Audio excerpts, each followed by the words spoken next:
Today we are going to talk about one of the very important question asked in most of the performance testing interviews, and this is also a very important concept that we should understand to design our scenarios properly, the load testing scenarios, the volume testing scenarios. We should know what is think time and pacing, and we should also know how to calculate the pacing or the think time values while we are designing the scenarios. So today we are going to understand the practical approach towards this. Before we start the topic, guys, I would like to share a few uh, resources with you. One is the Facebook community that we have with the name Performance Testing Experts. Here we have more than 4600 members and growing very fast. Here we share our thoughts, we ask questions with from different experts that are already there. We get answers, we share our own experience, we share a lot of things here, and very exciting things are happening. So do join this group, and also do not forget to like this video and subscribe to our channel so that you can get the updates about the future videos that we keep uploading.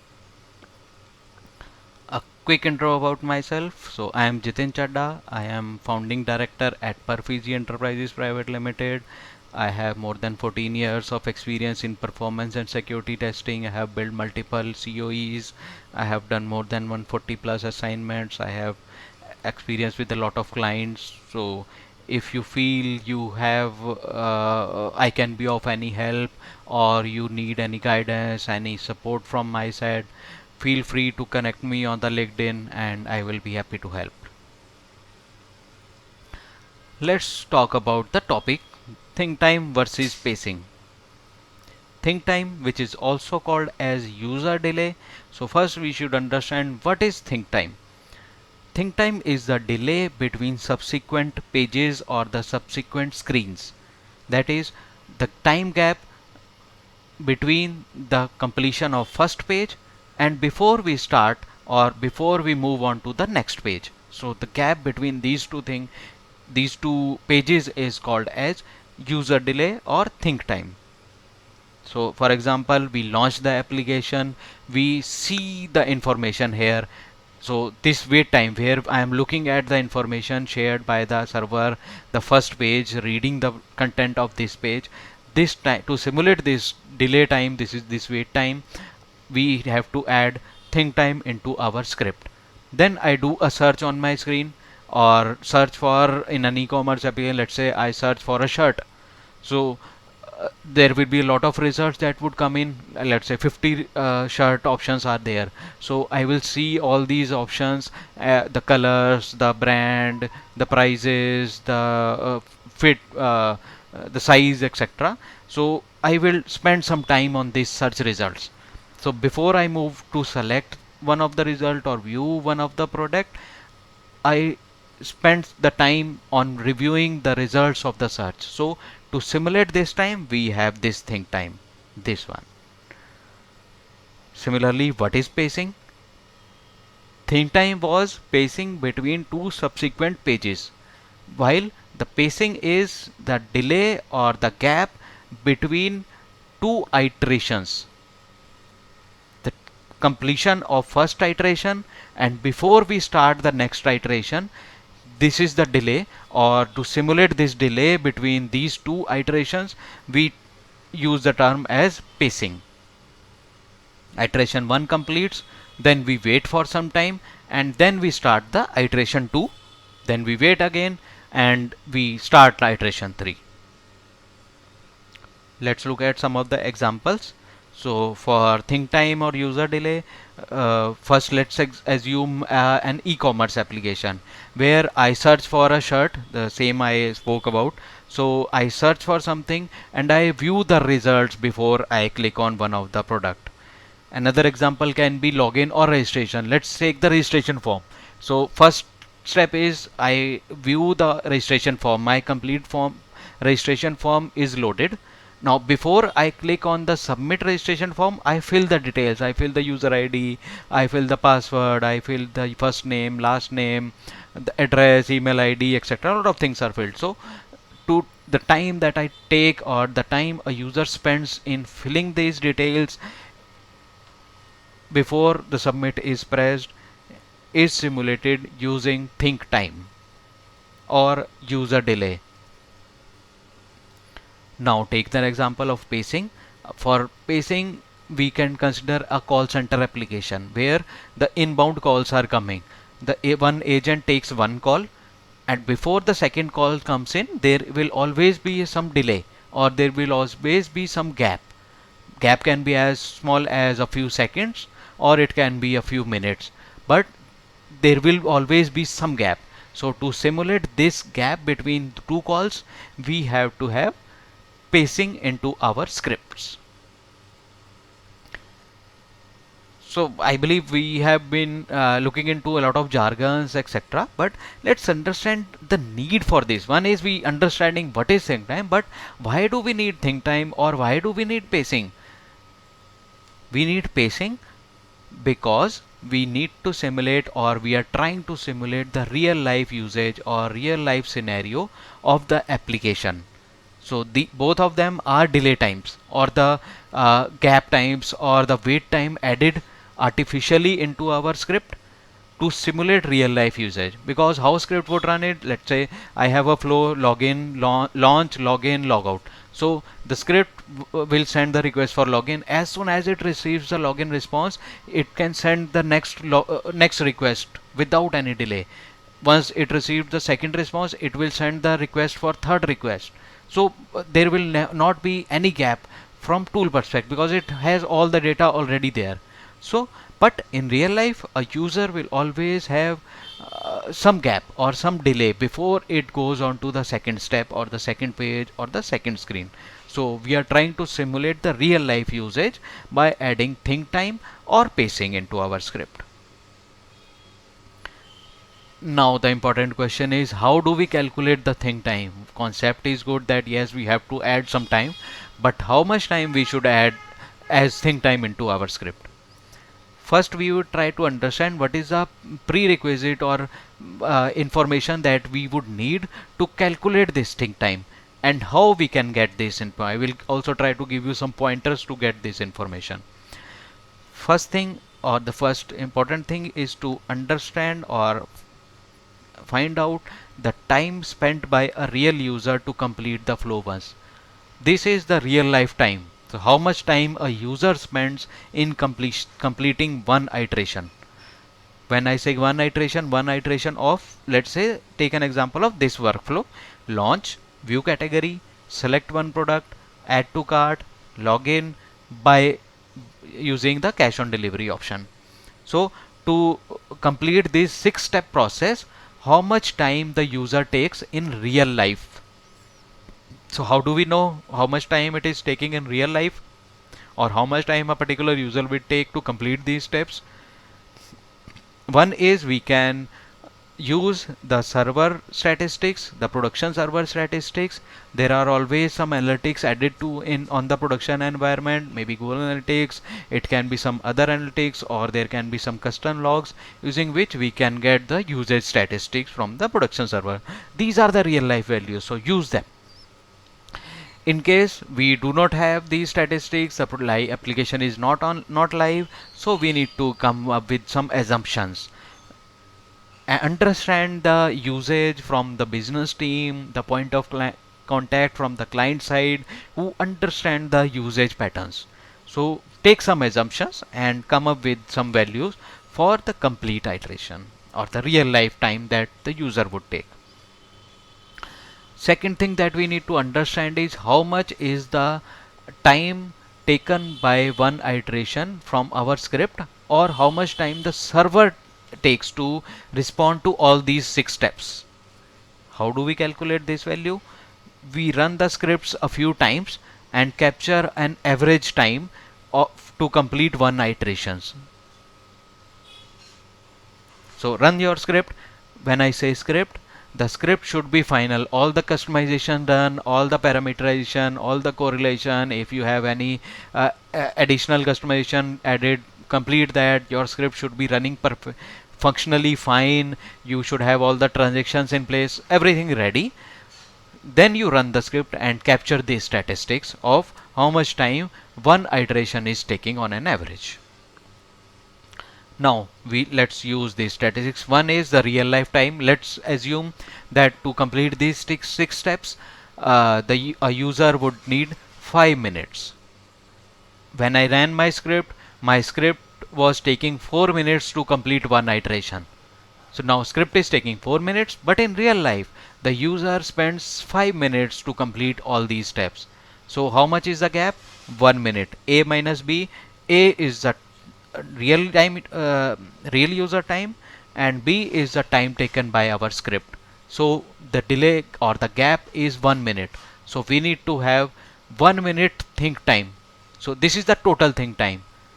There is one more step here. Now we need to divide this 1 minute across the different transactions, across the different pages, across the different screens. How? So launch is the first step. This will always have 0 second. In your script, the first transaction will always have 0 think time. Please remember this as a thumb rule, because there was nothing before that, so there cannot be a delay before the first step itself. So first step will always start from 0, so it will have 0 think time. Then the view category. Here in view category, whenever I go to an e-commerce application, I already know what category or what kind of product I am looking for. If I am looking for a shirt, I will go to cloth, men's, and click on the shirts. If I am looking for a mouse, I will go to electronics, computer peripherals, mouses. So I already know, so we have given it 5 seconds based on our assumptions. Then we select one product. This we have given 40 seconds. This is the most time taking transaction from a user perspective. Why? Because when I selected the category, so there were 20 or 50 or 100 results that were displayed by the application. It would depend on the number of records would vary depending on the application business logic, but every application would give multiple responses. So there are multiple products with different price range, with different colors, different brands. So I am looking at all these product details before I make one selection. So we have given 40 second, the most time taking transaction here from a user's perspective, or the most time a user will spend on this transaction. Then we go to add to cart. Add to cart, where I am just looking at if I selected the product, the color is correct, the quantity is correct, the size etc is correct. So we have given it 5 seconds. Then login, I am entering user ID, password, so it would take 5 seconds for me to username, password, and click on submit. Then I click on buy through cash on delivery. Here I will check the price, I will check the address. So here also it is 5 seconds only. Hope you understand this think time concept. So we need to understand the real life time or the real life user's time. Subtract this from the time your script is taking, and distribute this total think time into your different transactions. And division should happen based on the usage of the application, or where the business feels the user will spend more time, add more think time. The transactions where the user will spend less time, give lesser think time. So this is how we calculate think time practically while we are designing our scenario. Next, understand how do we calculate the pacing time. Same pattern we are going to follow. First is we understand what is the information we would need to calculate pacing and how we can get those information.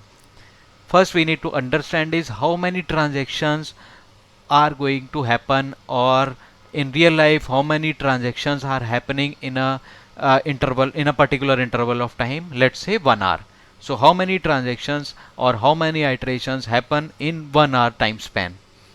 How can we calculate? We can use the production server statistics. We have the analytics, we have the details, how many launches are happening, how many screens are buy orders are happening, we know how many home page are loading, so we get those statistics. Second is, how do we calculate? For example, let's take an example of order booking. So there are some database entries also there. So every order, we know how many orders have been booked in a particular hour or the peak hour. We should take these values from the peak hour statistics. So peak hour, 400 buy transactions happened, and how many users were there doing these activities? 100 users. So in 1 hour, 4 iterations are happening per hour by a particular user. So here we are calculating all these value for a single user, because right now we are adding these value in our script. When we run the load test, these values gets multiplied into different users as well. So that's one user doing 4 iterations, 2 users will do 8 iterations. So that gets multiplied. So we need to capture all these think time, pacing, all these value considering single user first. So now we know how many iterations are happening in 1 hour. Let's assume 4 iterations per hour are happening on my application in real life. This is the real life scenario. This is not related to my testing environment. This is not related to my scripts. Right now we are taking the statistics from the production. One is the real production statistics, or second, if application is not live, we need to take the assumptions, how many transactions we expect in the peak hour time. Peak hour is the maximum, is the that time of the day when maximum transactions happen. Second thing that we need to understand is the total time to execute one end. This is the same thing that we did when we are trying to calculate the think time. Here also we are trying to take the number or calculate the time it takes to complete the one iteration from our script. So again we are going to run the script again and capture the average time. The difference is, earlier the script was ready with all the customization, transaction, pacing, sorry not pacing, all the customizations like transactions, parameterization, correlations, everything ready. Now we have also added the think time.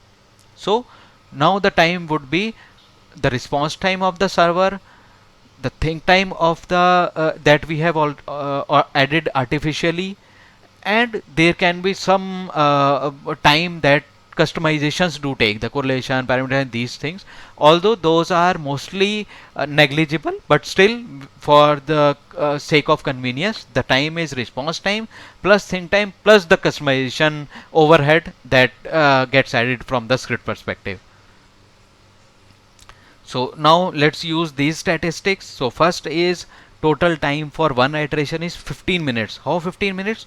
4 iteration per hour. So let's evenly divide these 4 iterations 1 hour. So we can get every 15 minutes if we do one iteration. So in 1 hour we will be able to complete 4 iterations. And what is our time taken by the script to complete one iteration? Earlier we had 4 minutes response time, then we added 1 minute think time, so total time becomes 5 minutes. So my script is taking 5 minutes, but based on the real life scenario, our script should start the second iteration after 15 minutes. So the same way we need to subtract the total time for one iteration from the time the script is taking. So 15 minus 10 comes out to be 10 minutes or 600 seconds. So this is a value that comes to us to be added as a pacing value. So we need to add the pacing into our script for 10 minutes in this scenario. One is understand the real life scenario or the real life usage. The first step, we identified how many transactions are happening. Based on that, we identified how much interval we should have between two iterations by subtracting the total time minus that script time. So we add this value into our script to simulate the pacing time.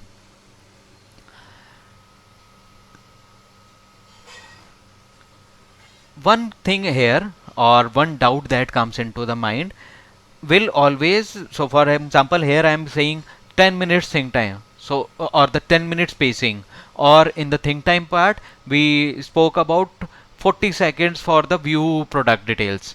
So is this correct? Every user will spend 40 seconds onto the view product screen, or every user will like start the next iteration after 10 minutes only or 15 minutes only? No. In real life there will always be varied values. The login may some one user may log in 3 seconds, another user may take 7 seconds, I may take 4 seconds.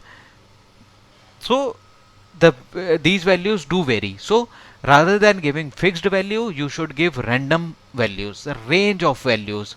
And when I say range of values, keep some buffer.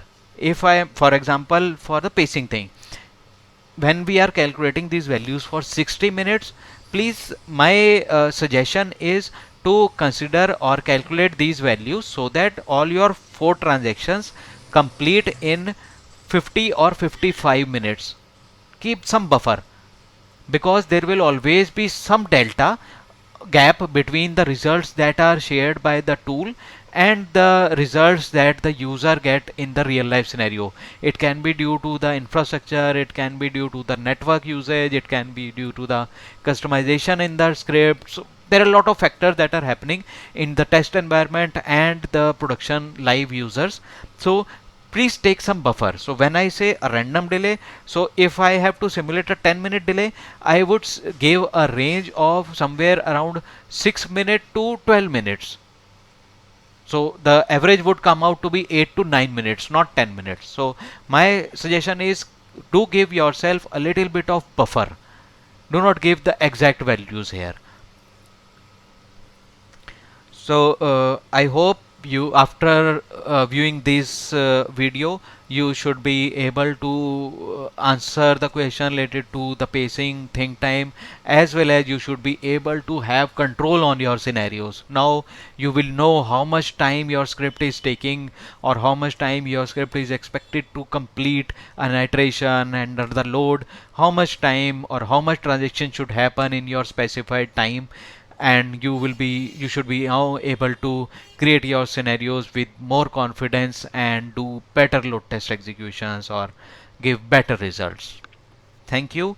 And if you have any queries, you can write to us in the comments, or you can also contact me on my LinkedIn ID. Thank you.